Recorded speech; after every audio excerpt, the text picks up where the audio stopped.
श्री कृष्ण बताते हैं कि किस प्रकार आप अपनी मुस्कुराहट से बड़ी से बड़ी परिस्थिति पर भी काबू पा सकते हैं। किस प्रकार अपनी प्रेम भरी मुस्कुराहट से आप क्रोध रूपी राक्षस को निस्तेज कर सकते हैं। नमस्कार दोस्तों, मैं आशी आज आपको श्री कृष्ण की एक ऐसी कहानी सुनाने जा रही हूँ जिसमें श्री कृष्ण ने हमें सिखाया है कि आप किस प्रकार अपने क्रोध पर काबू रख सकते हैं।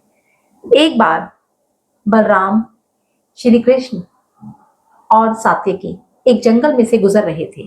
अब अंधेरा बहुत हो चुका था तो उन्होंने निर्णय लिया कि आज रात हम लोग जंगल में ही काटेंगे। तो अब उनमें से एक एक को पहरा देना था और दो को सोना था। तो सबसे पहले जो बारी आती है वो आती है सात्यकी की। अब सात्यकी जी पहरे पर खड़े हो जाते हैं। श्री कृष्ण और बलराम सो जाते हैं। तभी थोड़ी देर में वहां से आवाज आती है कि हे सात्यकी, तू कैसे खड़ा है? अगर तुझ में हिम्मत है तो आ मुझसे युद्ध कर, हरा मुझे। ये सुनकर सात्यकी से बर्दाश्त नहीं होता। वो कहता है कि कोई मुझे कैसे ललकार सकता और मैं किसी की ललकार को कैसे अपना सकता हूँ, स्वीकार कर सकता हूँ, मैं कैसे हार मान सकता हूँ। तो वो निर्णय लेता है कि मैं लड़ूंगा और मैं उसे हराऊंगा। लेकिन वो अपने विवेक पर काबू नहीं रख पाया और सात्यकी ने क्रोध रूपी राक्षस के साथ युद्ध किया।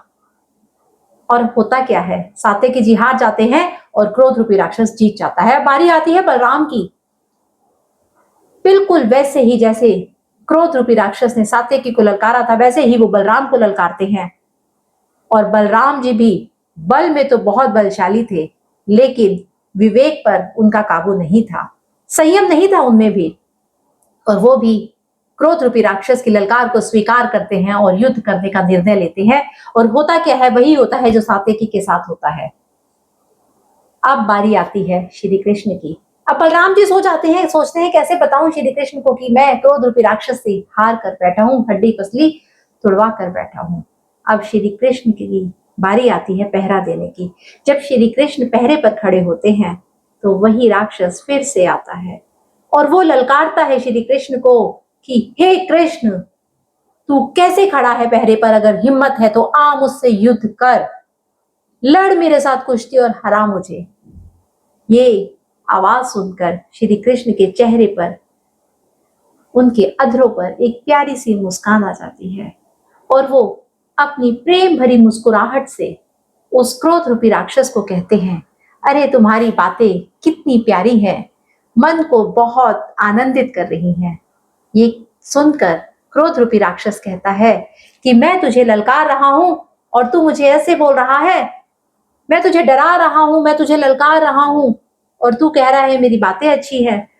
तो श्री कृष्ण कहते हैं, पहले से भी और ज्यादा मुस्कुराहट के साथ कहते हैं कि अरे ये तो तू बोल रहा है जो, वो तो तू केवल ऊपर से बोल रहा है, तेरा मन तो बहुत ही पवित्र और पावन है, मन से तो तू बिल्कुल शांत है।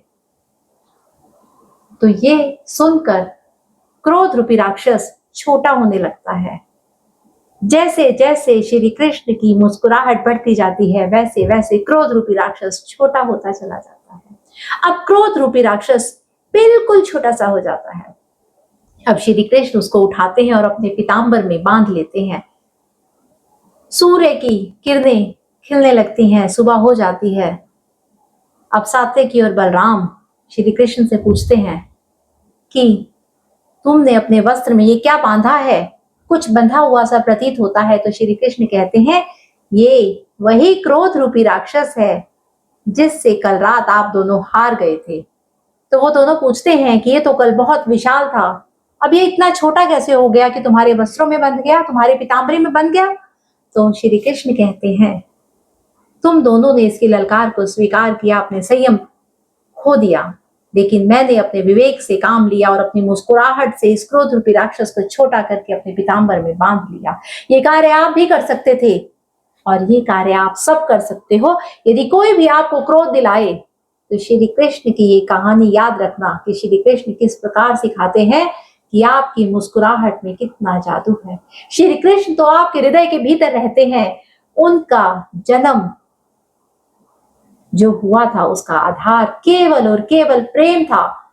इस धरती पर प्रेम को फैलाना ही उनका एकमात्र लक्ष्य था।